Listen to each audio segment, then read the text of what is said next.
आज मु आपण मानक सहित शेयर करी बिना चाउल बिना चीनी रे गोटे मिठा चितौ पिठार रेसिपी।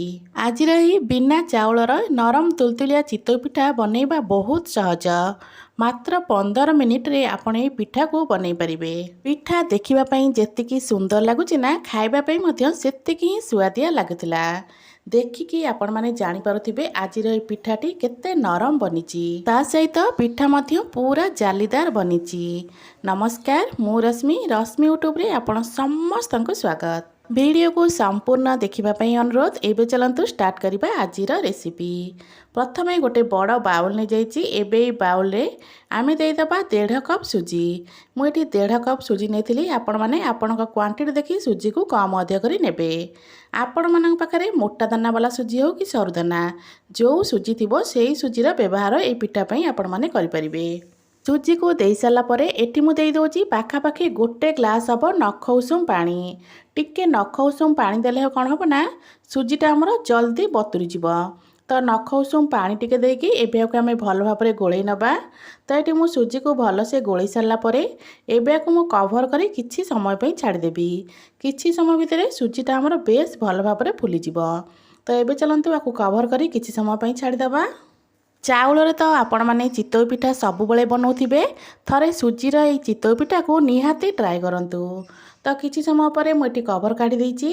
तो एठी देखि पारथिबे पानी जो आमे देइथले ना सब पानी सुजी हमरो सोक कर नेची। आ सहित सुजी पूरा सुखा सुखा बनि जाइची आउ फुली मध्य जाइची। एबे चलंतु गोटे ग्राइंडर जार नै जिबा। एई जार रे आमे बतुरे के रखिथिबा सुजी सब को देई दबा। तो सब जाक सुजी को एठी मु देई देइची। सुजी को देई साला परे जो मेजरमेंट कप रे मापी के आमे सुजी नैथिले सेही कप रे एठी मु गोटे कप नै जाइची नडिया। ता सहित अल्प टिके पानी मुड़ी देइथिली। पानी बेसी देबानी, बहुत कम पानी एठी देइथिबे। तो एबे आको पूरा चिकन करी बाटी आनिबा। सुजी को पूरा चिकन करी बाटी साला परे एबे सुजी को आमे गोटे बाउल को काढी नबा। तो एठी ग्राइंडर जार रे जहाँ भी सुजी लागिथिबो अल्प पानी देके ताको भल भाबरे धोई किना नै आसीबा। एठी मु कहि रखुची जदि आपण मानकु आज रही रेसिपी भल लागे वीडियो को लाइक करिवे, शेयर करिवे। जदि आपण माने मो चैनल ने नुआ अछंती ताले प्लीज चैनल को सब्सक्राइब निश्चय करनेबे।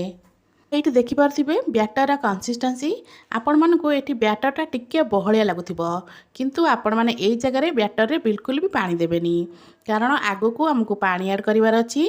तो बैटर को एमिति ही रखिथिबे। सेथि पई सुजी बाटला बेले मु बहुत कम पानी रा व्यवहार करथिली। तो बैटर कंसिस्टेंसी एमिति ही पूरा परफेक्ट। तो एबे चलंतु ए बैटर को आमे रखि नबा साइड रे। एपटे गैस उपरे गोटे सस्पेन बसै नेची। सेथिरे एबे देई देबा पाखापाखि 100 ग्राम रो गुड़। केते मिठा आपण मानकु दरकार से हिसाब रे गुड़ को कम अधिक करी नेबे।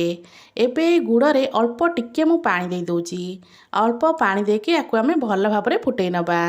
तो ये देखि पारथिबे गुड़ आमर भल भाबरे फुटी गलानी। एबे को आमे हल्का टिके ठंडा करनबा। बेसी पूरा ठंडा करियो भी दरकार नै। हल्का टिके ठंडा कर सला परे सुजीर जो बैटर टाइम बने रखछे ना ता देरे ए गुड़ को आमे ऐड करिबा। गुड़ पानी टिके आमर ठंडा हो सारा परे गोटे चा छणा नै जिबा। सेही चा छणा रे ए गुड़ पानी को छाणी के नै जिबा।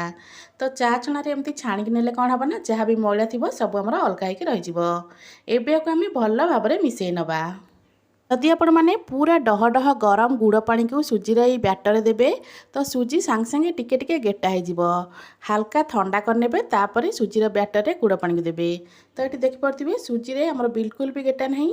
आ सहित बैटर रा कंसिस्टेंसी एटी देखि पारथिबे आगो अपेक्षा बैटरटा बहुत पतला लागुची। सेथि पई आगुर मु अल्प पानी देकी सुजी को बाटिथिली। जदि आपण माने एई पिठा रे गुड़ जगह रे चीनी देबा पई चाहुथिबे तो प्रथमरु टिके अधिक पानी देकी आकु भल भाबरे बाटी नेबे। तापरे एथिरे गुड़ जगह रे आपण माने चीनी को डायरेक्ट दे परिबे। तो ये बैटर तो आमर पूरा रेडी। एबे चलंतु बैटर को रखि नबा साइड रे। एपटे गैस ऑन करी गोटे कड़ाई बसै नेची। कड़ाई को प्रथमे भल भाबरे गरम करनबा। कड़ाई आमर भल भाबरे गरम हो सारा परे गोटे चामच हब दे दबा गुआ घी आमर टिके गरम हो सारा परे एटी मु छोट छोट खंड रे काटी के रखिथिबा नडिया अल्प दे दोची। नडिया को एटी हमें हल्का भाजीबा। गैस रो फ्लेम को एई जगह रे बिल्कुल लो रखिथिबे। लो फ्लेम रे पाखापाखि 1 ରୁ 2 मिनिट आमे एटी नडिया को एपट सेपट करी भाजी नबा। तो नड़िया को ये पाखापाखि 1 ରୁ 2 मिनिट हम एपट सेपट कर भाजी नहीं। नड़िया उपर एमती टिके हल्का हल्का कलर आसवा दरकार। नड़िया को टिके भाजी सारापर ये आम अल्प देदेबा काजू। तो मुझे केवल काजू नहीं, आपण मैंने चाहिए ये किसमिश अल्प देपारे। नड़िया काजू को मिसेकी आउ 1 मिनिट पर्यंत एपट सेपट कर भाजी नवा। सबू जिनस को भलसे भाजी सारापर एवं चलतु ये नड़िया और काजू को आम गोटे प्लेट को काढ़ी नवा। माने किसमिश दौथे तो किसमिश को पूरा लास्ट देबे, आगुरु बिल्कुल भी देबेनी। तो एपटे आम बैटर देखिपे, बैटर पूरा रेडी। भाजिक रखि नड़िया और काजू को ये बैटर देदेबा। ता सहित देदेबा स्वाद अनुसार लुण। मुझे देदे हाफ चामच गोलमरीचर गुंड।